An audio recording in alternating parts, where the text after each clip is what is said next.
For this session, these are the grantee lightning talks. I just want to give you the format here. Each of these individuals on stage are one of your, are your peers.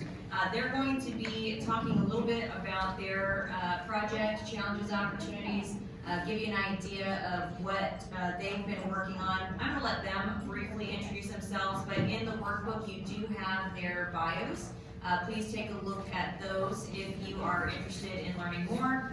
I'm going to let all three of them go through their presentations, okay? At the end, I do want to save time and ample time for Q&A. The reason why these are lightning talks is because we need them to be brief. That's been the theme of today. So they're going to get through their presentations, and I'm trying to remember how much time I gave you guys. Is it 8-10 minutes? 5. An hour. Chris is going to take an hour, and then we're going to move on to Kathy. She'll have 5 minutes. And then Josh doesn't get to go. He's just out here to look pretty. We're going to give them the opportunity to do that, and then we will be walking around. So take notes. If you have a question for one of these presentations, write it down. We're not going to do Q&A after each of them individually. Okay? Are we all good?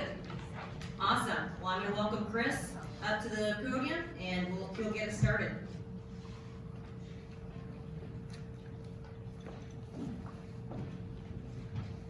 Thank you, Alex, and thank you, Delta Regional Authority, for having us today. I guess first things first, you all should know that I am one of the most introverted people you may ever meet and have social anxiety, so this is what I call a living nightmare. But honestly, I'm honored to be able to spend some time with you all today and share some of our work. My name is Chris Carnell. I'm a co-founder of Codify out of Cape Girardeau in Southeast Missouri. This is Luke. As you can tell, we work pretty tirelessly. For the past 15 years, I've gone from helping run a small family business to working at a multinational organization focused on software innovation to starting Codify just over 7 years ago. And what is Codify? To put it succinctly, Codify is a digital economic development organization. So we help communities deploy a set of programs, resources, and systems to grow their digital economy, working on both the supply and the demand side. So we help companies launch and grow with technology, as well as train the workforce for those opportunities. Since we've started, we've helped companies, about 60 companies launch that have raised over $30 million. Nearly 300 jobs have been created. We have over 400 people in our co-working space, and we've introduced computer programming to more than 2,000 students who are mostly low income and rural communities. So I wanted to share this model to just show that what we'll be discussing today is just a small piece to a much larger puzzle. We'll be focusing on the learn and work and specifically the adult training. We have what's called Code Labs, and it's adult coding and on-the-job training program that gives individuals the entry-level skills to get a job as a developer. It's led by professional software developers and in partnership with local companies in rural communities. We started this work in late 2016, and in late 2020, we're selected by the DRA and the Department of Labor to expand the system to West Kentucky and Southern Missouri. I could spend a significant amount of time talking about the intricacies of this program and while it's been successful, but I've been asked to just focus on our outreach and recruitment to today. And so what I'll be focusing on is our paid digital marketing efforts for trainees. So this does not include employers or community organizations. It doesn't include traditional marketing or even our holistic digital marketing. It's strictly paid digital marketing for trainees. And I'm hopeful by getting this specific that it will give you some practical takeaways for today. So this is where we start. Planning what we're going to say, how we're going to say it, how we're going to deliver it, who we're going to say it to, and at what points and triggers allow us to have data to inform our decisions. It's important to note that this planning and implementation process begins way before we even start accepting applications. So I'm recently married, and my uncle, who is our premarital counselor, gave me the advice, Chris, women are like ovens and men are like microwaves. And that was great marital advice, but you can also apply that to how you think about marketing. You have to warm up an audience, and you'll be pleasured with the results of your marketing. DRA regrets asking me to speak. Moving on. So what we did is we created high-level video. Who Codify is, what Code Labs is, and we use that as a way to introduce ourselves into communities to raise awareness. We're then able to build audiences from that. So with digital marketing, you can ID people, say that watch 95% of a video, and you say, okay, these people we know, they're now considering or interested in participating in a training program. We then created more specific content, say about features and benefits of the program, and retargeted those individuals. Those who engage with that content, we now create an even more narrow audience, and we retarget them with even more specific content, say testimonials from past graduates. And then we have objectives and off-ramps for each of these areas. So for awareness, they can sign up to say, notify me when you're going to be accepting applications. For interest, they can sign up for a webinar for more information. And then obviously for conversion, you go to accepting applications. So we have a general framework for how we think about our digital marketing strategies. But we follow entrepreneurial practices such as the build, measure, learn methodology. And with digital marketing, you can test so many different things, from video to images, different text, descriptions, buttons, really anything. In total, we had about 60 ad sets, or 60 campaigns, about 200 ad sets. And what this allows you to do is figure out what is the most effective, turn off the ones that aren't, and ramp up the spending for the ones that are. Now, it may seem like all of this is really exhaustive, but the whole objective here is that you're building a big top of the funnel and you're getting more specific with content, using data to find out what is most effective, and then data from the customers to make sure that the people who apply to your program are the right fit for your program. We use a customer relationship management tool that then brings all of these people into our system and identifies them in stages, and we automate some processes here. So someone who may have said that they're interested in the program but never applied, 2 weeks later they would receive an automated email or a text reminding them about the program to apply. Or someone who applied but didn't complete the pre-assessment, they'd receive a text 4 days later to remind them to keep going along. And if this deck will be shared, I have an appendix at the very end that shows all the resources that we use, software with pricing as well as alternatives you could use as well. So how did we do? I mentioned that data is important to learn and improve. In paid digital marketing, there's an important metric called customer acquisition cost, or CAC. How much did you have to spend or invest to attract a customer or a participant to your program? And different companies use different formulas for how they measure this. Some use strictly ad spend. Others use all total sales and marketing costs, including salaries, graphics, video, all the software that you used. So we ended up around $36 on just ad spend and about a little less than $200 total CAC per applicant, which, as you can see, compared to similar industries, which was much lower. And that starts to show that all of these efforts are pretty worthwhile. I won't spend too much time on the rest of these slides. It's a ton of information, but you can see how drastically the support of the DRA and the Department of Labor immediately impacted our program and increased the number of participants. In just the first 3 quarters of 2021, we had nearly 450 applicants. Compared to previous years, we were significantly able to increase the numbers of underserved populations. So the average age increased, meaning we were getting to more incumbent workers. In an industry that makes up less than 20% women, we're at 45%. This past year, minorities made up about 30% of our applicants, nearly double previous years. The applicants from this previous cohort were the least educated, had the lowest income, and overwhelmingly had no prior coding experience, meaning we were getting to the people who needed the program the most. So I'll wrap up with 3 things that were challenges or things we're still working on, and some thoughts.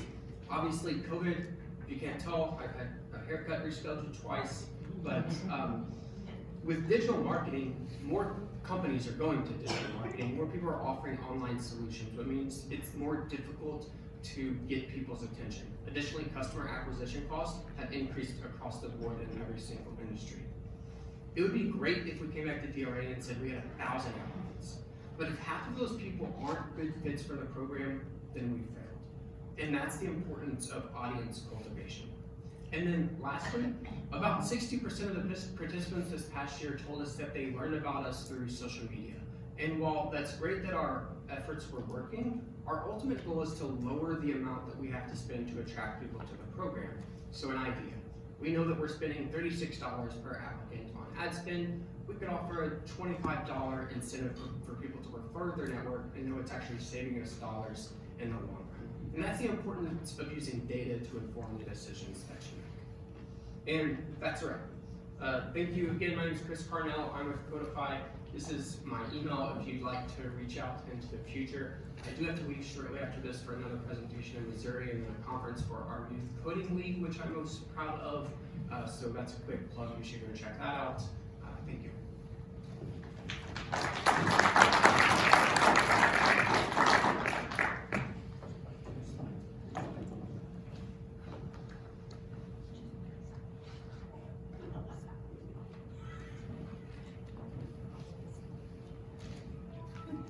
Good morning. My name is Kathy Lively, and I have the privilege of having served in a leadership academy, executive academy with Leslie Durham, as she mentioned earlier. I encourage those of you who don't know much about that leadership academy, take every opportunity to learn more. And I'm going to be sending some links out to some folks at the end of this session, because that's been 17 years ago, and yet we still have a bond. You know, if Louisiana needs something that Illinois can give them, if Illinois needs something that Louisiana has, during Katrina, we did several, she's not in the room, right, contraband van trips with medical supplies that didn't have to go through all of the protocols. So it's just the most amazing experience to be part of the Delta region leadership team. And all of you in this room certainly have the characteristics to do that. I've really been blessed and privileged to work in service my whole entire life. I started in adult education and worked in that for 15 years, working and learning that people believe that they belong to a certain group of people, and I belonged to a different group.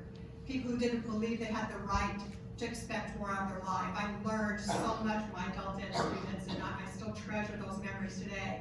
And then I moved over into WIOA. At that time it was WIA, and I serve as staff to a workforce board. Our workforce board, I will tell you, is as innovative as they come. We know we have regulations, but if someone has a need, if a credential can be the same thing as a college certification, we make it work.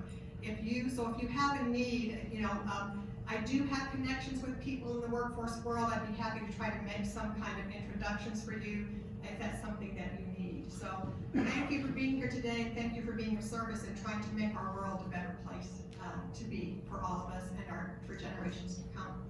The grant that we have through the WORC is an aviation grant, and it's for an aviation technology or technician person.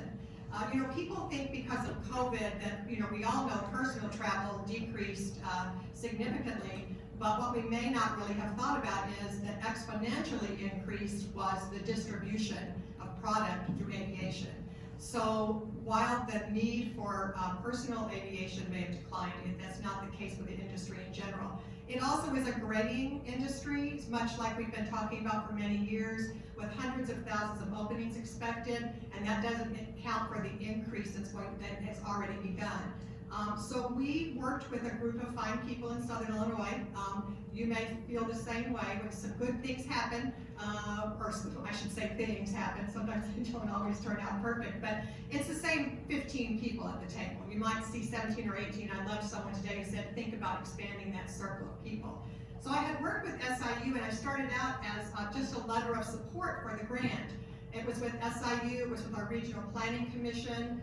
You guys may call them something different, I think, but there's the EDA, Economic Development Administration, with folks at SIU. And then 5 days before the federal grant was due, SIU determined that since Transfer VR, one of our very important partners, was really going to own the curriculum, that SIU could no longer be the grant recipient, and they withdrew from being the grant recipient.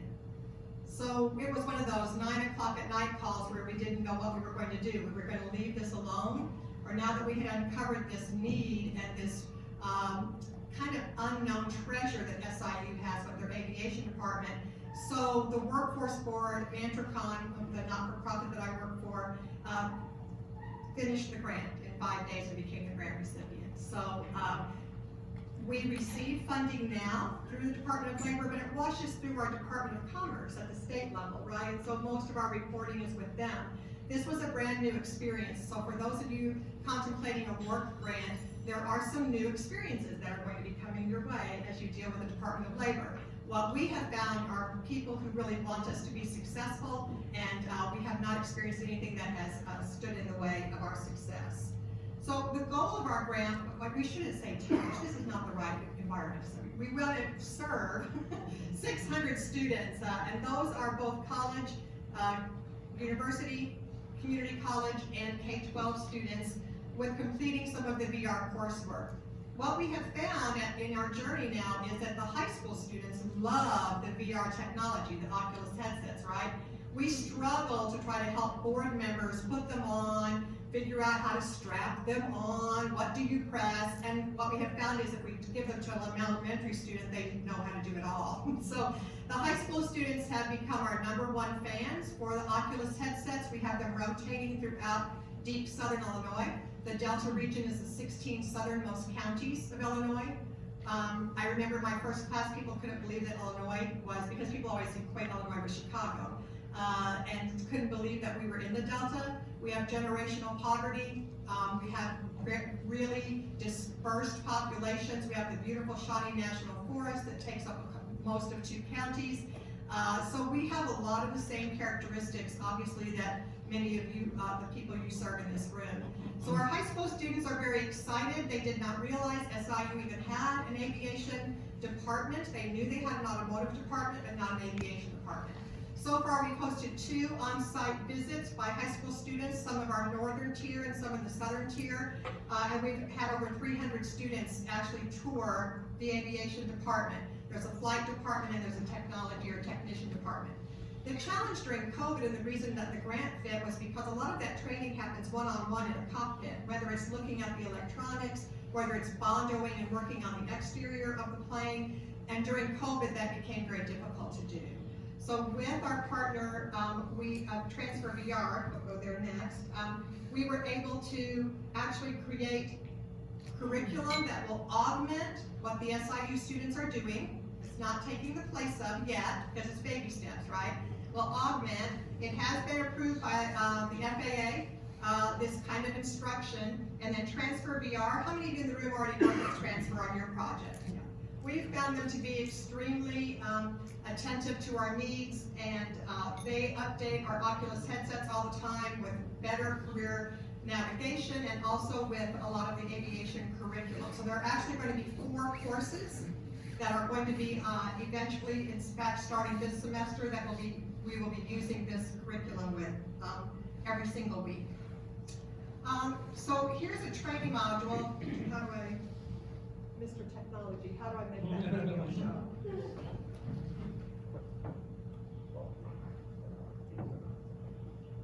Wait, I know I can do it. No, I didn't do it. Okay, I also have it pulled up on YouTube. Sorry. I knew something was gonna happen.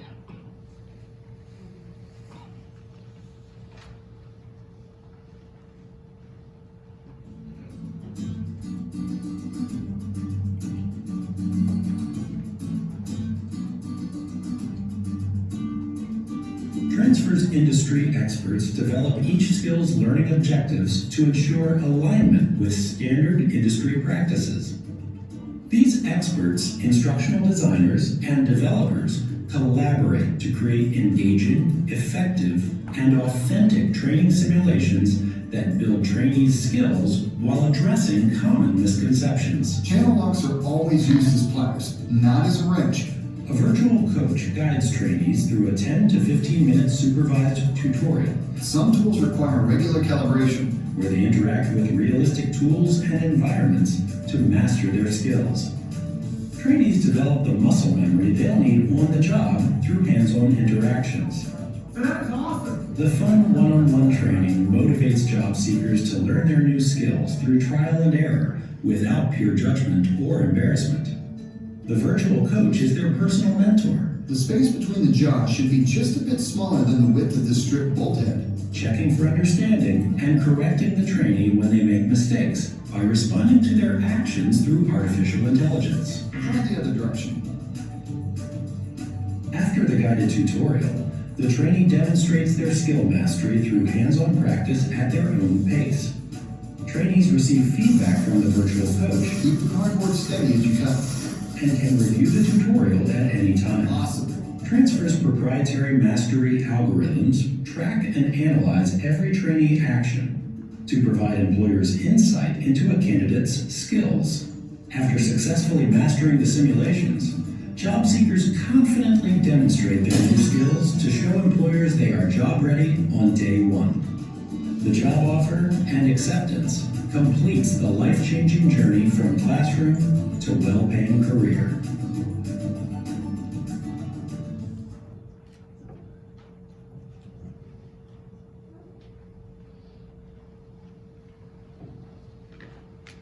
Thank you. So The 10 best examples of augmented and virtual reality in education. In my book, Extended Reality, Sorry about that. Somebody snuck into our workshop from YouTube.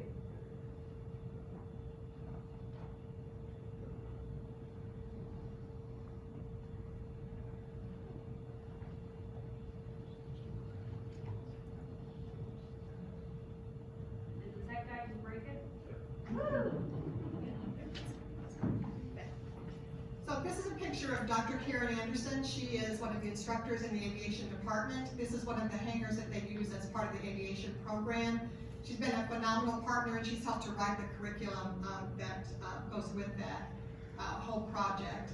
We don't need to. We can go ahead and do that. So the third component of what we're doing, though, is we're doing the career development. We're creating that talent pipeline, right? That pathway. Working with our community colleges also to bring some of the aviation technician work. The great thing about SIU's program is that you can get a 4-year degree, or you can just be there for 2 years. So for people that when you say to them 4 years, it just seems, when you live in today, and this, you know, the world that people live in, 4 years is a lifetime. And so, but if you can say 2 years, it seems to be more amenable. And we're hoping that the tours of the facility and meeting the instructors will help them with that feedback. But the last piece that's so important is actually work-based learning.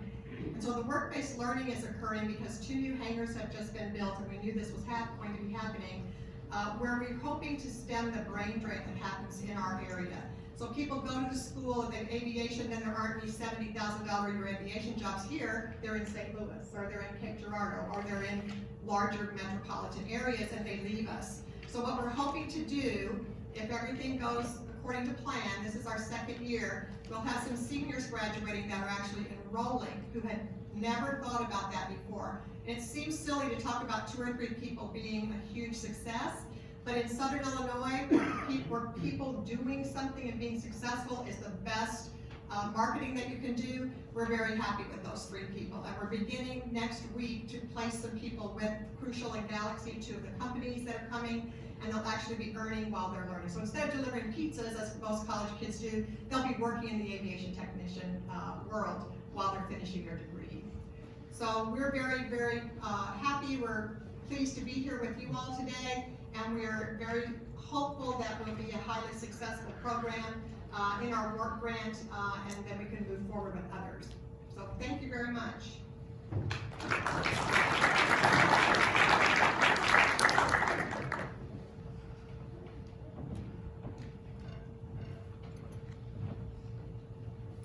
Good afternoon, everybody. My name is Josh Tatum. I'm the Director of Strategic Initiatives at Greater New Orleans, Inc. We are the regional economic development organization that represents the 10-parish region of Southeast Louisiana. So we oversee the parish that we're in today, as well as our parishes on the North Shore and our South Shore, and then the river region just to the west of us. And so today I'm here to speak about a program that we work with our great partners that are here today, North Shore Tech Community College, as well as Delgado Community College and Nunez Community College, the Mechatronics Apprenticeship Program. Just to also would like to thank the DRA for hosting us today and to be with all of you here, colleagues and partners that work very closely with here in the region. So just to provide some high-level overview of what the Mechatronics Apprenticeship Program is and give some historical context of the program. So about 3 or 4 years ago, we had a few manufacturers in the region. One of them particularly Elmore Chocolate, who, as many of you probably have had the Heavenly Hash in your Easter baskets or put them in Easter baskets or so forth. They're made in Ponchatoula, right across the causeway there, and they make a lot of good chocolates. They don't never tell me the recipe. Every time I ask them, they never tell me.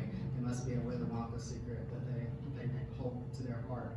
But they came to us about 4 years ago and said, hey, we've got this very particular need in our industry right now. And in particular, they were investing in some new equipment for their manufacturing line. And they said, we need a mechatronics maintenance technician. And we were like, what is mechatronics? Had no idea what mechatronics was, what it meant.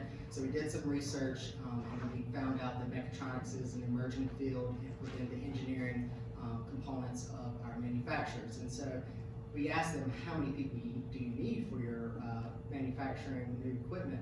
And they said, well, we only need 2. Well, it's hard to create a program for 2 people. And so we looked at it and said, well, if you've got this need, there's probably another manufacturer down the road that has the same need. So we scanned our employers through our business retention and expansion efforts, which is BRE. I know languages and communications been a thing. That's a new acronym that we use in economic development. Through our business retention and expansion efforts, we found that Latrim Interlocks, which is down the road as well, had this particular need, as well as Zatarans McCormick. And so with that, we came to understand that there is a larger need here in the community. And with it, we scanned and started understanding what would be the best partner in the training effort. So we contacted our community college partners here in the region, and they said, we want to work on this together. They came together, all 3 of them, and said this is a unique need that we can bring all of our resources together and really build out this program. And so with it came the beauty of the Mechatronics Apprenticeship Program. It is an earn while you learn model, so apprentices are being paid while they're in the classroom as well as while they're on the job site. So it's an 8-week rotation, so they'll go 8 weeks, they'll start at Nunez Community College, go 8 weeks there, they're getting paid, they go from 8 to 4 like they would any other job. They take a lunch break, they are full-time employees, so they get full-time benefits. They are being paid by their employer as well as their employer partner is paying their tuition while they're in the program. So they do those 8-week rotations for 2 years. And all of this too, just want to say, this was driven by the employers. I'm gonna say that again. All this was driven by the employers. The community colleges, us, our partners in outreach, we're listening to what their needs are. And so with it, really builds this public-private partnership model that is centric to the apprenticeship program here. And so currently, just to give you where we are right now in the program, we have currently 13 apprentices. We have our first 2 female apprentices that started this past year, a very diverse range of individuals that range from straight out of high school all the way to individuals that are looking to transition into a new career. We had a gentleman that was a chef for a while and did different odd and end jobs, and he wanted to transition into something that was meaningful to him, and he now works for Zatarans. So we have a wide range of diverse folks in the program. We graduated the first 6 this past year in July, and all of them are either working, continuing with their employer, or they gained employment somewhere else. But the big story of it all, they graduated with 0 debt, and now are making $45,000 to $60,000, where they came from starting $10 an hour while they're in the program. They get a bump their second year to keep that momentum, that enthusiasm going, and so now they're graduating 0 debt. Just a quick focus area here to share about, and mentioned it earlier, the nimbleness of the program really helped us to keep the employers engaged to really ensure that we're keeping them centric to this program.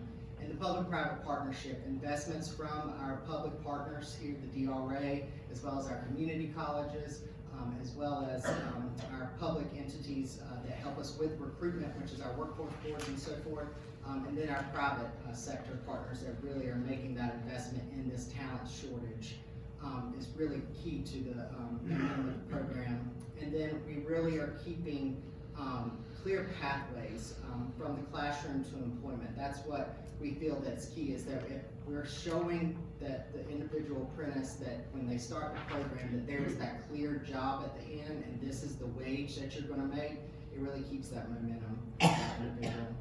Opportunities for growth that we've seen with the program over the past 3 years is that this structure and this model can be duplicated in other areas that we see, and really builds an opportunity to expand it to different industries, sectors.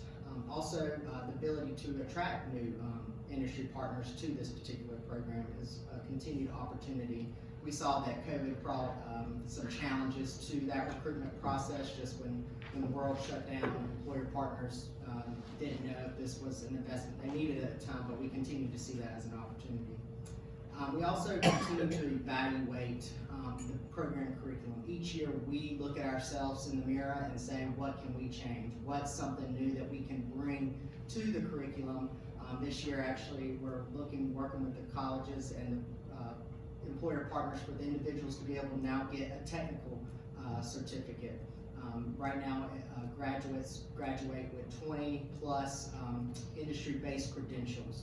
And so now we're looking to add the ability for a technical certificate to be added. So each year we're looking at that evaluation of the curriculum. And then also looking at how transferability with our four-year schools, how individuals can continue their education, because we know we don't want them to stop with their education, that allowing them to continue to a four-year institution in the region, get their engineering degree and so forth.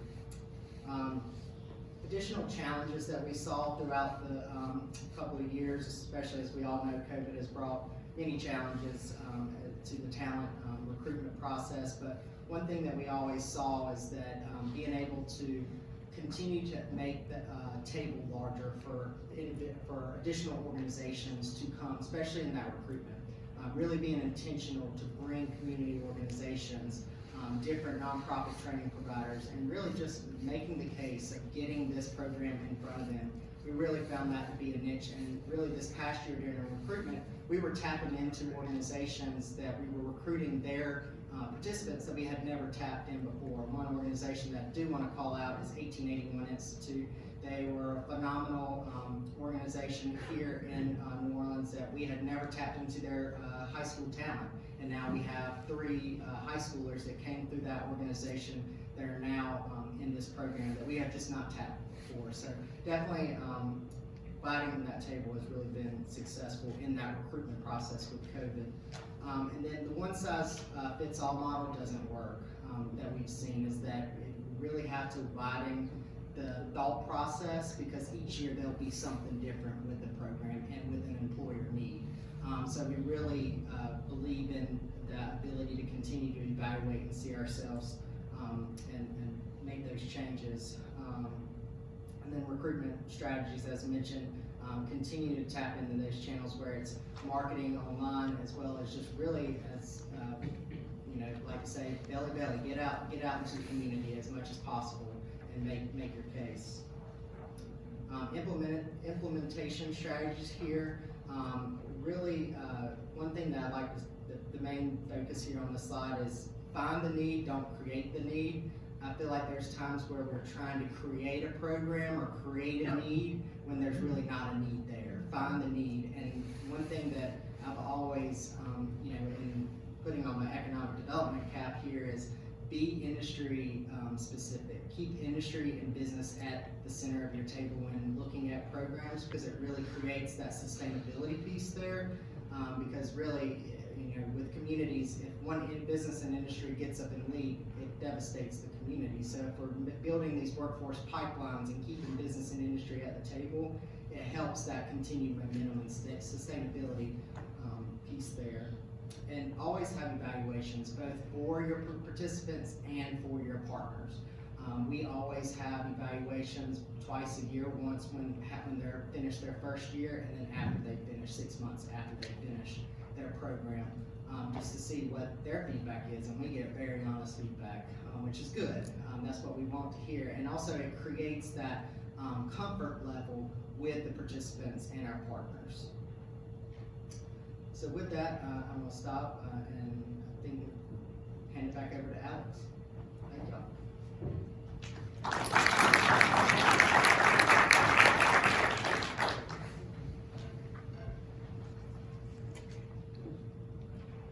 All right, so this is the part of the session where we actually get to ask some questions. I imagine we have a ton in the room, so I'm gonna walk around with the mic.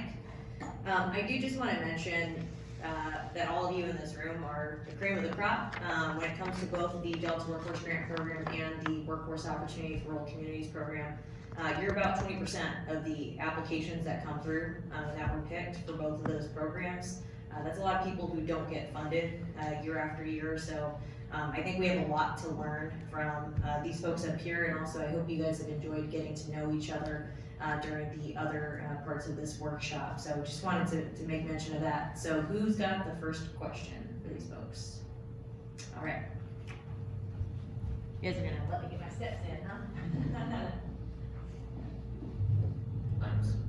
Hey Chris, question about the coding program. I looked on the website, it looked like it was a 20-week course. How many courses are there to, if you want to go as far as your program could take someone to be a full stack programmer? So our most recent iteration of the program, it's changed from 2016 until this past year, and will continue in the future, it changes.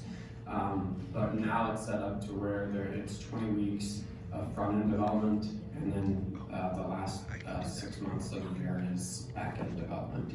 So we kind of ease them in, learning intro to JavaScript, and then we teach them Angular, and then we go to a Rails backend, and then we actually bring in employers for the last month of the program, and they lead projects. So now participants are building real-world projects in a real-world environment, and for the employer, it's essentially a month-long interview process.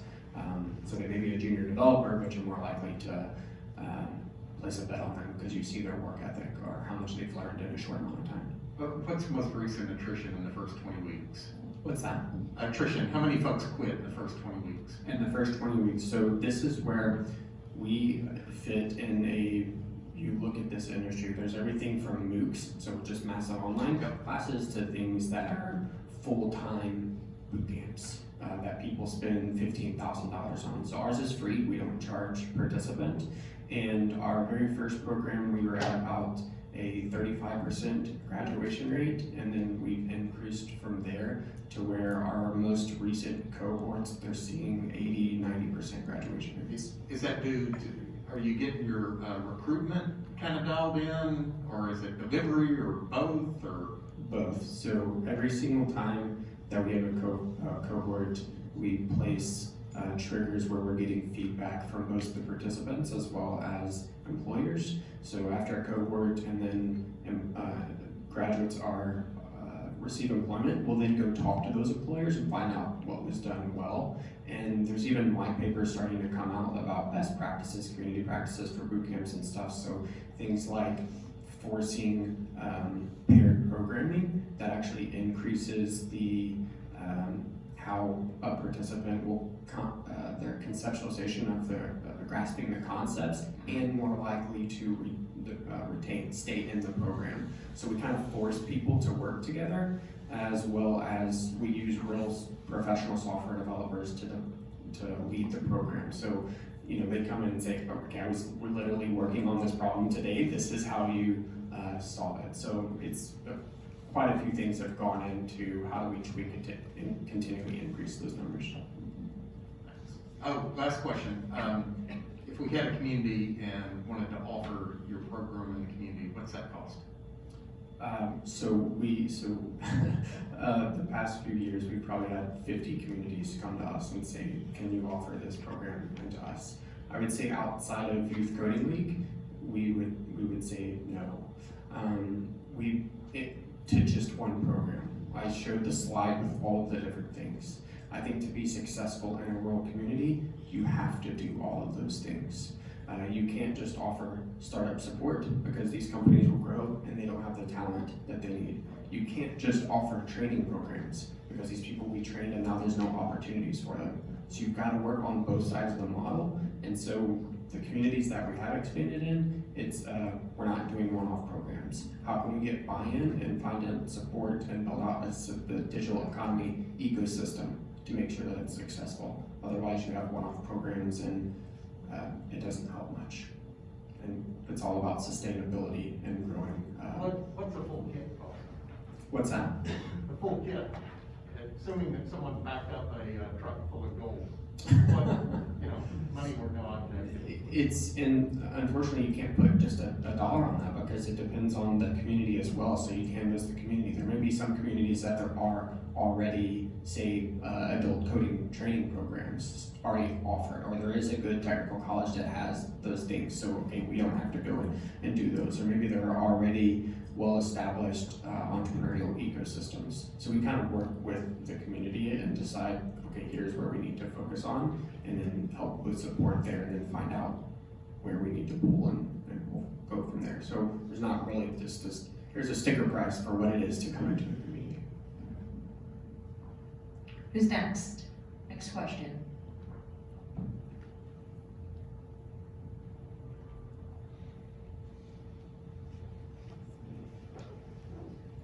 Captain, on the aviation programs, what was the process like for getting the industries to sign on with transfer, the company that did the virtual training for that? Was that process expensive, getting them to sign off on that portion of it?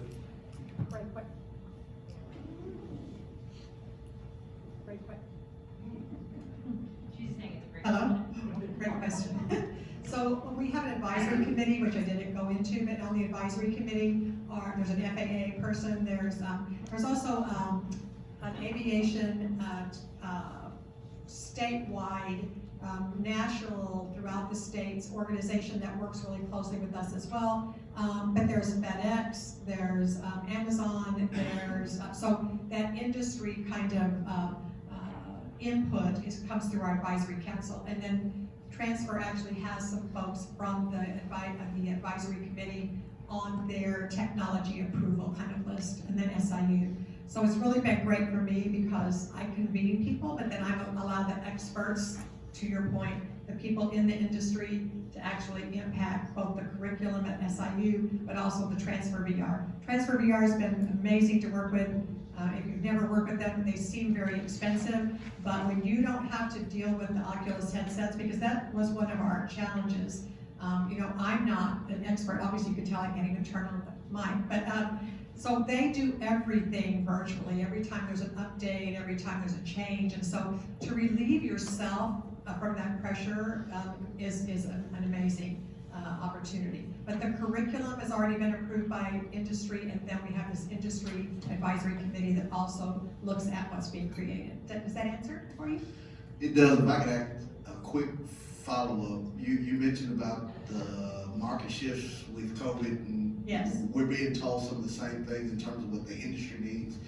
Do you have any tips for some of that convening ability, some tips to make sure that industry is at the front of that? Because I can see very clearly training provider putting together a program and it not meeting the industry standards.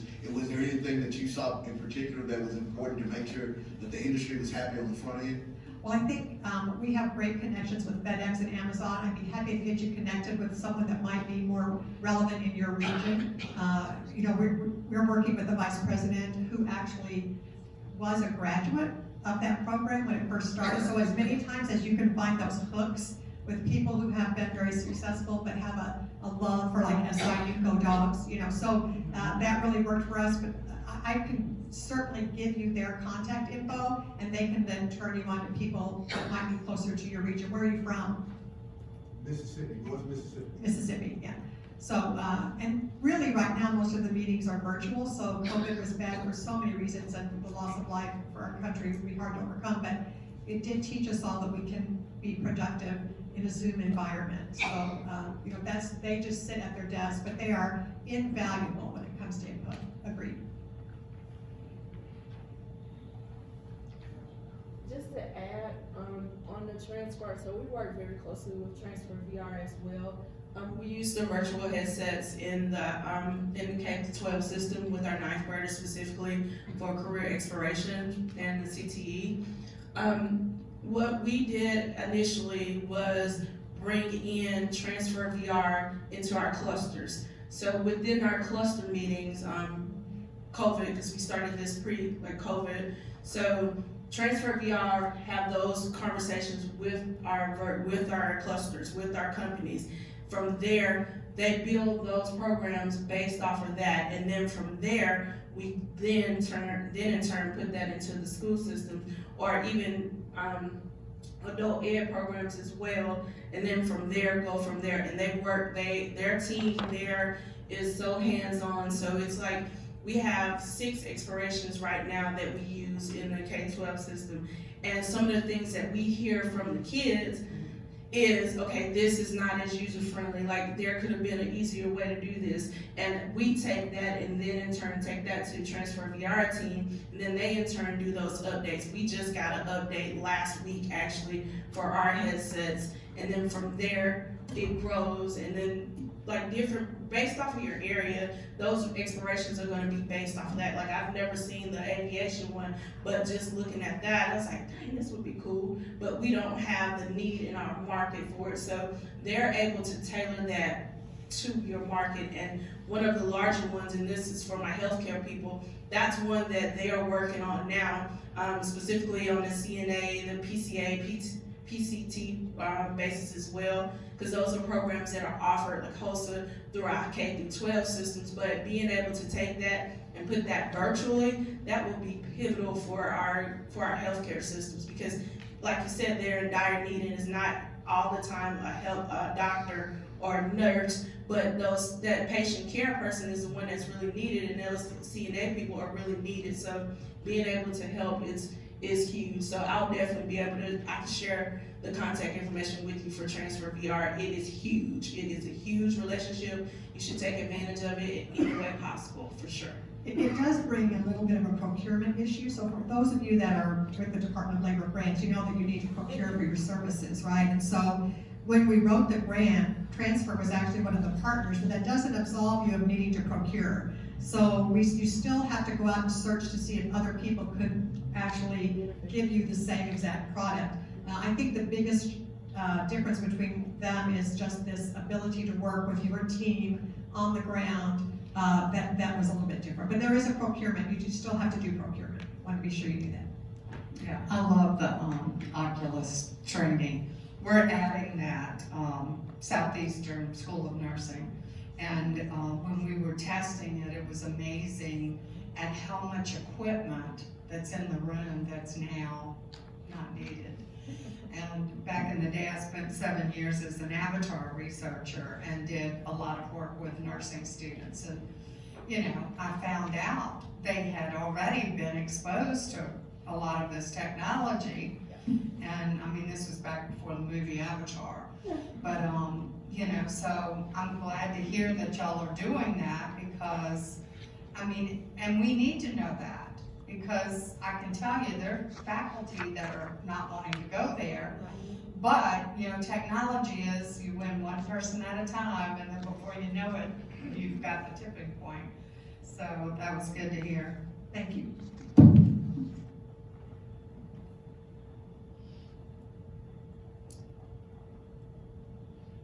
Anyone else will just sit in silence if you want to. I would like to add to the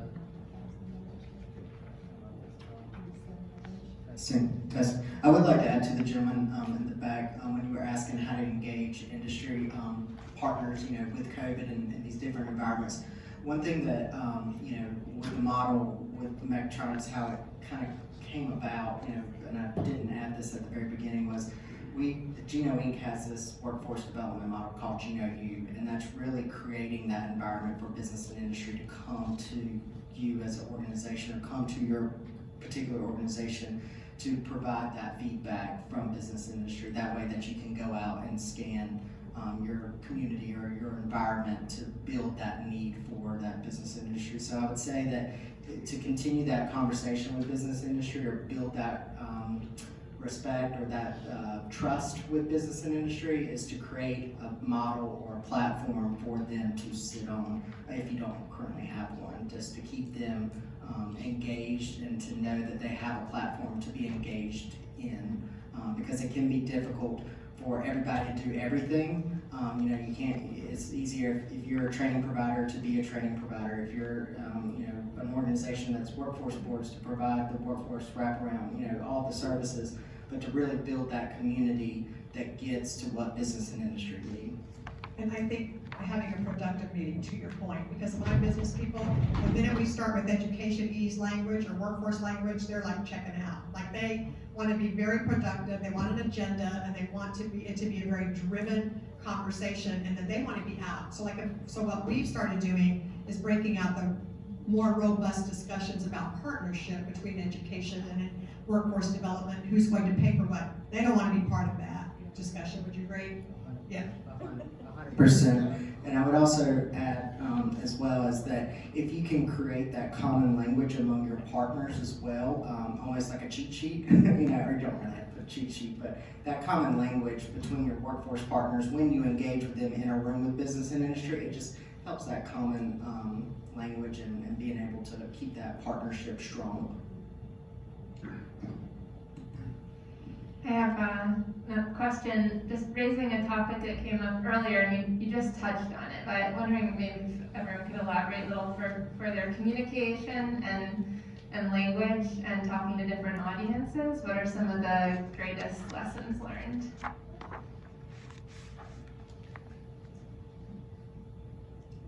I would say probably for the lessons learned would be that there are different end users, and understanding that end user, whereas for us, in my world, it's business and industry. We want to keep that audience engaged in a way that, one, they can see themselves winning in the community, but also helping their bottom line of growth. And that's to make sure that they're investing in their people in the right way, and engaging those right partners in the community. And then there's the engagement of how do you engage with the community partners that make them integrated in the business and industry conversation, if that makes sense. So there is a conversation that it's the same conversation, just said in a different way within different organizations. So I think that the biggest lesson learned would be to ensure that you have that commonality of a goal that your organization is trying to build with your partner organization, whether that's a community organization, nonprofit, training provider, community college, or a community-based organization. But ensuring that you have that common goal that you're all trying to achieve through that language. And then I might add that a long time ago, someone told me to always look at the WIFM, what's in it for me. Everyone at your table looks at your presentation, your concept from a what's in it for me. And that's not being selfish. If you're a community college and you generate credit hours and that's how you stay viable, then that's what you're looking at this project from, that lens. If you're a community provider providing for a particular cultural part of your community, that's your lens. So every time you're at a table and trying to communicate with others, if I've done my homework and I know what's in it for that person, and I can appreciate and respect that, I think that helps communication as well, because then you know what points you might need to touch on when you're having your conversation. I would just echo that. I think I've learned with my time in this industry, there's, I think, unfortunately, some inauthenticity of organizations talking about how great they are, and that's the focus of the communication. And the focus should be on the people that you're serving. So being more customer focused and addressing them on the needs that they have, the challenges that they have, and how you can help them solve those challenges. So that's what I would add to the conversation. Let's give these folks a round of applause. Thank them for joining us today. We're back on schedule, so good job, everybody. I do want to mention a couple things before we break for lunch. One reminder, if you have not participated in the Learning Communities exercise, please do so before we leave here today. We will send out the slide decks that we've seen today, so don't worry about that. We'll make sure we get those to you. We're also recording these sessions as well. And then just going back to Allison's presentation, that labor market and workforce report that DRA worked with CREC on, we will have that designed towards the end of the month, and we'll make sure all of you receive an electronic copy. That's just filled with a lot of really good information and does highlight some of the grantees in this room, so we know you will enjoy that. One thing I do want to address, I'm sure most of you remember Ari Kangelos. He left us and went to Heartland Forward, the think tank funded by the Walton Family Foundation. So that is why he is no longer with us. We miss him a ton. Fortunately, he has gone on to do workforce-specific research for Heartland Forward, and will be making some policy recommendations. So he is staying in this space. We did want to send him a little video. If we could wave and say, "We miss you, Ari," on 1, 2, 3. This is going to be a very coordinated effort here. Ready? 1, 2, 3. Awesome. Yeah, we still like him. So we'll send that over to him. Last piece of the logistics here, our bus, if you're taking the bus with us to the field experience, apparently it doesn't fit down here. We're gonna have to walk 2 blocks away to Canal. So we will just meet in the lobby once we'll give you some information once we're about to step out. We'll meet in the lobby, we'll walk 2 blocks. If walking, or if you're unable to walk that far and you wanna take your own vehicle, or you just wanna take your own vehicle anyways, that's totally fine. The address is in your workbook, so you'll have that location there. Any questions before we break for lunch? Awesome. All right, we've got an excellent lunch in the back, so thank you very much.